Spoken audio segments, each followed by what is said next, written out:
Assalamualaikum warahmatullahi wabarakatuh dan salam Malaysia Madani. 1000 tahun dahulu, tamadun dibina oleh manusia yang hebat. 1000 tahun akan datang, nasib sebuah negara juga akan ditentukan oleh manusia yang kita didik hari ini. Kerana itu, Rancangan Pendidikan Malaysia 2026 hingga 2035 tidak sekadar merancang masa depan pendidikan, tetapi sedang mencorakkan masa depan Malaysia. Kita mahu melahirkan murid yang beradab kerana adab mendahului ilmu. Kita mahu melahirkan murid yang berilmu kerana ilmu menerangi jalan peradaban. Kita mahu melahirkan murid yang berkemahiran kerana dunia masa depan memerlukan pencipta, bukan sekadar pengguna. Kita mahu melahirkan murid yang berdaya tahan kerana ombak cabaran tidak pernah memilih siapa untuk diuji.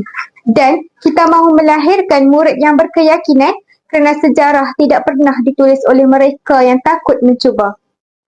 Sesungguhnya, apabila 5 ciri ini bersatu dalam jiwa seorang murid, maka lahirlah seorang pemimpin, lahirlah seorang ilmuwan, lahirlah seorang pencipta, dan mungkin lahirlah insan yang akan mengubah dunia. Kerana hakikatnya, apabila seorang guru mendidik seorang murid, dia sebenarnya sedang menulis masa depan sebuah bangsa. Rancangan Pendidikan Malaysia 2026 hingga 2035 membina insan, mengangkat peradaban, mengubah dunia. Hari ini, mereka hanyalah murid di dalam kelas kita, tetapi esok, merekalah yang akan berdiri, memimpin negara, membangunkan peradaban dan mewarnai sejarah dunia.